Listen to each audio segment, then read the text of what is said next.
What is up, you guys? My name is Soulmate and this is her Invisible Prowess. Thank you so much for tuning in today's collective tarot reading. Today's reading is going to be love related. So if you are someone who's allergic to love and anything related to that, you can definitely check out my other videos on my YouTube channel.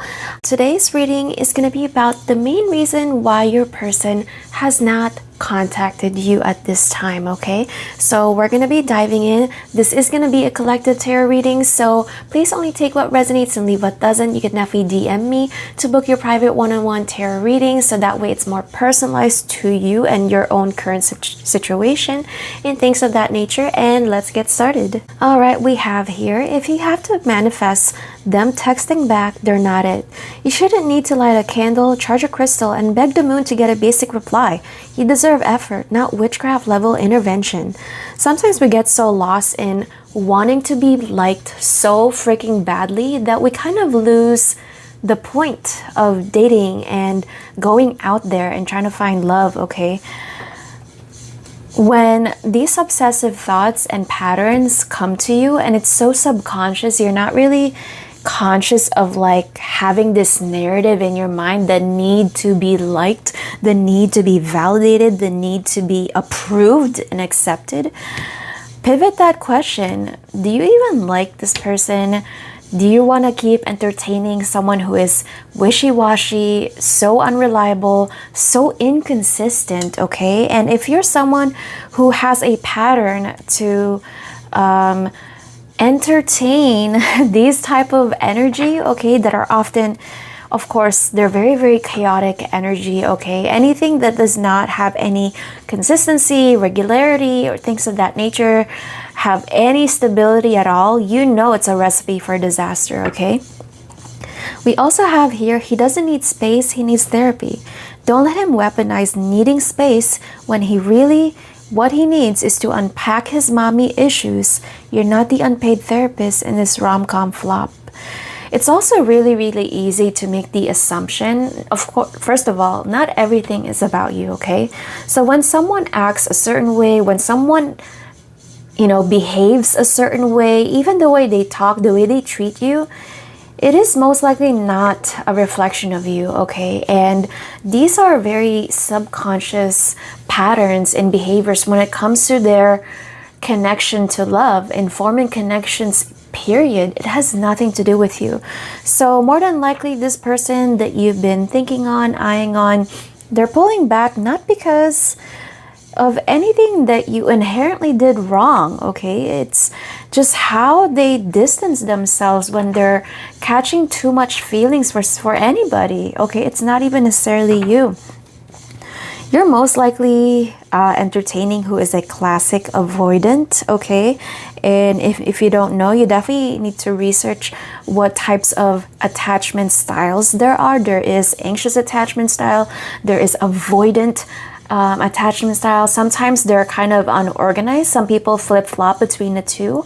And there are those that are secure in themselves. There are secured attachment styles, okay, that are not anxious, that are not avoidant, and can have a responsible, respectful, adult conversations to make any connection work. Even friendships, okay? It doesn't even have to pertain to love, but these attachment styles definitely come in play also on a friendship level. So keep that in mind. And we have here also, if the effort dropped after got you were the prize, they already won.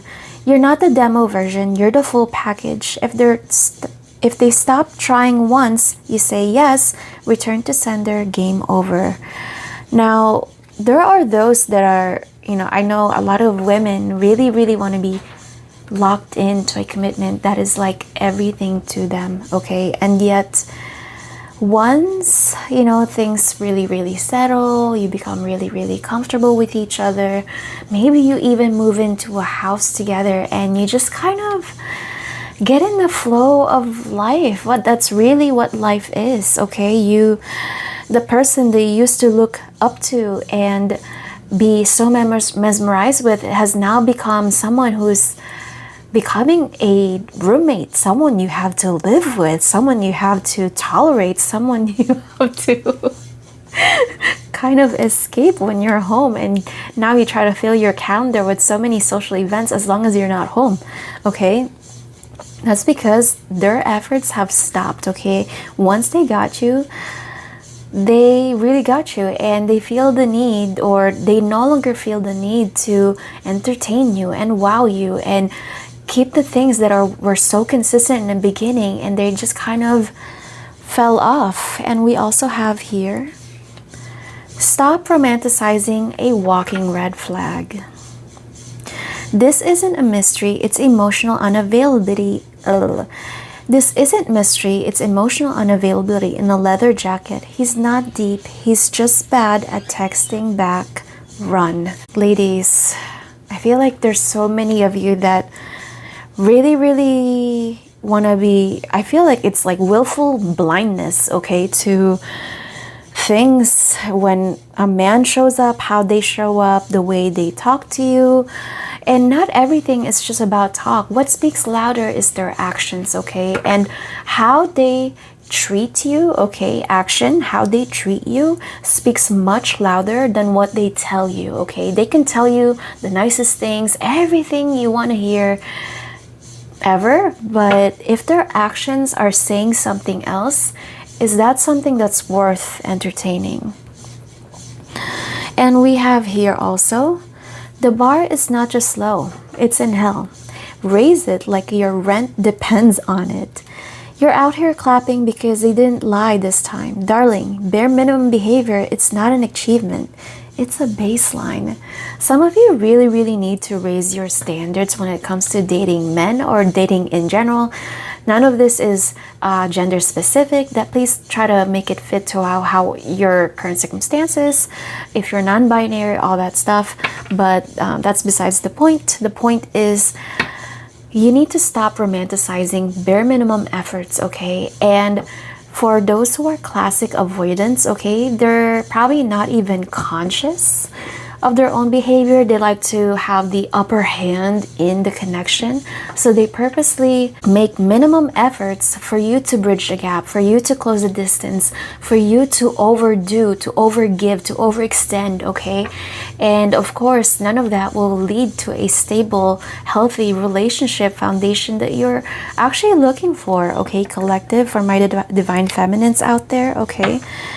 And this happens way too often that we kind of get lost in having to be the masculine in a connection where you're the planner, you're the one who takes the initiative, you're the one who overgives, okay? And you're the one who's just do when it comes to this specific romantic connection, okay? And it's really time for you to take a pause, okay, first and foremost, because you've been running this subconscious program probably all your life when it comes to romantic connections and relationships, okay, where you're always the doer, you're always the giver, okay? And you really need to come to question, what is your capacity to receive? Because divine feminine energy is much more about receiving, receptivity, being open, okay? Of course, like, stepping into your masculine is very useful when it comes to your career, making a name for yourself, making a brand. Of course, a lot of it is the hustle and the bustle of things and doing the grind every single day, but it does not necessarily translate well when it comes to relationships, okay? A man does not want a masculine woman. I know that sounds so backwards to some of you that do not really want to hear this, but women do not want feminine men either, okay? It's very backwards. It's wrong. Now, of course, you know, apply that to other types of relationships out there. Maybe you're pansexual, whatever it is, transsexuals, whatever it is, make it fit, okay? And let's see what else. Oh my God, this is a good one. We have, if they say I don't do labels, good, label them unavailable. Anyone who doesn't want a title probably doesn't want commitment either. Don't wait around hoping to become the one, you're already the maybe. Please, please, please do not be the placeholder, okay? Men, they can really, really act like very, very simple-minded at times, but they are actually really, really simple creatures, okay? They know exactly what their intentions are, okay? Whether they tell you that or not, actually their actions are really, really foretelling of what those intentions are. If they're trying to come over and watch Netflix right away, that should already be telling of their intentions, okay? At what point in their life are they trying to, what levels of relationship there? Because of course there's very casual levels, very non-serious, and of course there are those that are very, very serious that people are looking for, and commitment minded, okay? We also have here, you're not asking for too much, just the wrong person. Loving you isn't difficult. It just requires someone who's emotionally literate and knows what communication is. Stop shrinking to fit into someone else's immaturity. And I see this also way too many times, that the women may also berate the men for not receiving the proper treatment that they know that they deserve, but you're perhaps more than likely asking the wrong person, okay, to begin with, because they're already showing you exactly how they feel about you, okay? And it's really just a matter of showing their own true colors. And if they're showing it right away in the beginning, okay, in the beginning stages, be thankful, be grateful, because you do not want to be stuck with someone who is like that after it becomes legal. Then you're really, really stuck with that, okay? Let's see what else we have here. He's not emotionally unavailable. He's just not into you like that. I know, ouch. But the quicker you stop romanticizing his ghosting as mystery, the faster you'll attract someone who actually shows up for you emotionally and on time. And I actually want to add something to this. A man who shows up for you but lacks emotional depth is not someone to be entertained with either, okay? And there are men out there who will consistently show up. They're actually really solid friendships that you can build on, okay? But they don't really have the emotional depth. They don't have the emotional capacity to hold and carry a long-term healthy relationship. And perhaps that's somebody that you can kind of be confused with. I know definitely a few even famous relationships that definitely started out as, you know, the best of friends, okay, even from childhood, growing up, and they winded up getting married and have children and everything, but it still did not work out for whatever reason. And I think that's also it, okay? So definitely be careful. Oh my gosh, this is also another good reminder. They don't want a partner, they want a mom with benefits. If you're packing lunches, doing laundry, and soothing egos, congratulations, you're his unpaid life coach. Let him adult on his own dime, sis. And some people, unfortunately, they take advantage of you, okay? And if you're someone who's way too kind, way too nice, okay, you're a people pleaser, okay, you know exactly which one you are.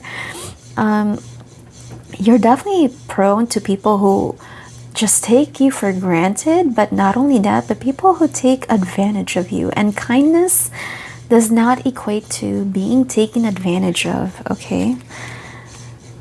And let's see here, what else? We have, you're not too much. They're just emotionally snack size. You're gourmet, honey. If they can't handle all your spice, sauce, and substance, they're not your match. They're a mouthful of bland. And that's absolutely true, okay? Sometimes people's capacity to receive love and their openness and receptivity, even though they are seeking you out, they're the ones DMing you, they're the ones taking initiative, planning things, trying to see what the rest of your week looks like and stuff like that. That does not, unfortunately, equate to how emotionally available they are, okay? And they only want to entertain you for your convenience, okay? As long as you stay convenient to them, as long as you're palatable, based on their comfort level and how they allow themselves to invest in this connection, okay? That's really the only extent that this connection will ever get to go, okay? Let's see here. And we have here, actually, this is a really, really good one. You try to grow a garden in someone else's emotional parking lot. You keep watering dead soil and wondering why nothing blooms. Stop planting where nothing roots. Your love deserves fertile ground, not potholes and tumbleweeds. Yes, this is a really, really good reminder that I know a lot of women like to be the fixer in the relationship and things of that nature, and they really believe that if they can pour so much love and so much effort and so much affection and appreciation towards someone who just, maybe they're going through something in their life, maybe they actually have a mental illness crisis, maybe they're even going through depression, you really need to be cautious of that, because when you're trying to replenish someone else's garden and while neglecting your own, even at the expense of your own mental health, then unfortunately that does not lead to anywhere good, unfortunately, okay? And you really, really need to be mindful of watering your own and gardening your own and nourishing yourself first before you can pour into someone else's cup, okay? All right, let's see, what else does the collective need to know at this time when it comes to the romantic connection? We have Six of Swords in reverse, okay? And let's see, it's a confirmation card. Oh my God, we have Two of Cups in reverse. This separation, this pulling away, it's not just tearing you apart, it's not only devastating you, but this is actually on both ends, okay? But someone wants to make a return, okay? We have Page of Cups and the Chariot, okay? And Six of Wands, wow, and Six of Cups. I'm gonna stop there. Someone wants to make a comeback, okay, after more than likely what seems to be a very long time of not talking, no contact. It's been a while since you've seen each other. It's been a while since you've last spoken to each other, but they're very, very set on this. We have the Chariot here, okay? And once this person shows up back in your life, actually they're gonna make it really, really clear that they want to win you back. That's what Six of Wands is, okay? They want to make amends. They want to make you realize how much they actually appreciate you in their life. Of course, please guys, only take what resonates and leave what doesn't. This is a collective tarot reading, okay? This message may not resonate for everybody, but we have here Six of Cups. So this is definitely showing up as someone you've already met in the past, and you may have formed a very, very short-lived romantic connection, okay? This may or may not be your ex necessarily. Maybe things failed to launch for whatever reason. We have the Emperor. Oh my God. This is someone who is completely reborn since you've last met, okay, since you've last seen each other. We have the Justice card here also, which is showing up as Libra energy. They want to make things right with you, okay? They know that they've been very unfair and you want an explanation if you even care to hear it, okay? Of course, actually they're very, very worried that you're not going to hear them out anymore. We have, oh my God, we have Ace of Pentacles, Ten of Pentacles, and the Magician. Oh my goodness, and Queen of Pentacles. So more than likely for the Divine Feminine here, okay, for the collective, you have been working on your money, your career, and money is coming in. Definitely affirm that in the comments below. And you have been secretly manifesting each other, and this card is the Fool in reverse. There is a new beginning pending for the both of you that you do not quite see coming, okay? But whatever this new chapter is, we have the Ace of Pentacles and the Ten of Pentacles.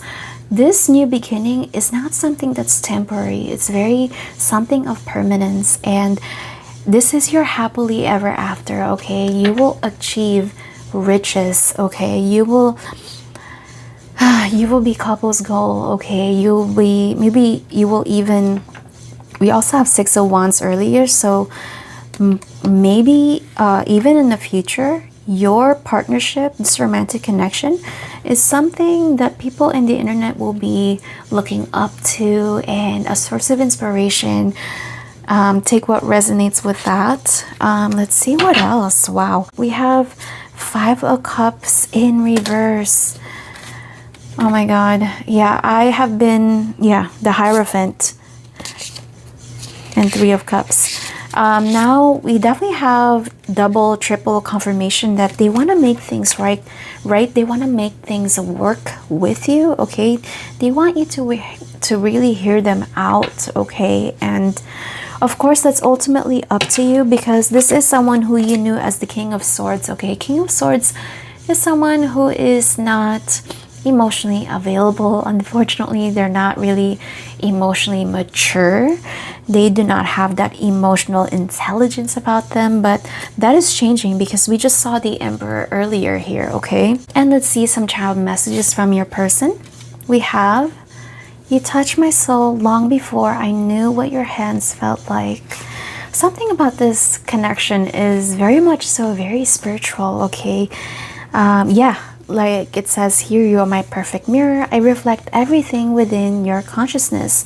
You mirror each other. There's a lot of psychic connection here that may or may not be apparent to the both of you. Okay, we have also here, I trigger your wounds for the purpose of healing. It is your responsibility to heal these wounds. Maybe you're doing this to your person without even realizing it.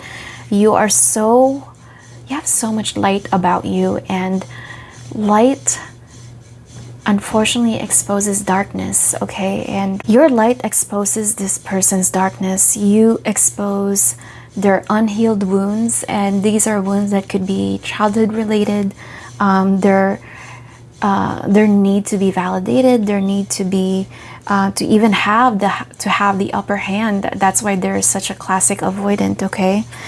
We also have here, we need to trust our higher selves. They know exactly what situations and experience will bring us back into union, and that's exactly what it is about twin flame journeys. Okay, your paths are meant to intersect at one point in time, but you're also meant to fulfill your own individual paths before coming together, okay? And I know that sounds really backwards, okay? And you're in a time of separation right now. Separation is an illusion. Everything connects through an energy.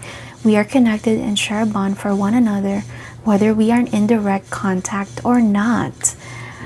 Whether you are in separation or maybe you have some sort of small contact with this person still, you're never really truly separated, because there's a red thread of energy that keeps pulling you back to each other, whether that be a mental connection, emotional connection, psychic connection. Maybe you even dream of each other, okay? We have here, the only thing that is scarier than fighting for a connection is leaving, because our souls know we could never part. Wow, yes, this is definitely a divine spiritual connection that defies time, maybe even transcends multiple lifetimes that you've already shared and traveled with each other. That's why this connection feels so special. It feels so important to you, even though it defies logic and reason, okay? And you still think of each other, okay? And we have here also, I will always lean my heart as close to your soul as I can. I know they haven't expressed this to you or communicated maybe at all with you about any of this, but they definitely feel a sort of closeness when it comes to you in ways that that's actually blowing their mind, and that is your spiritual connection, okay? And that would be all of your reading for today. If you like this reading, please give this video a thumbs up, comment down below what resonated with you the most, and have a good one. Bye.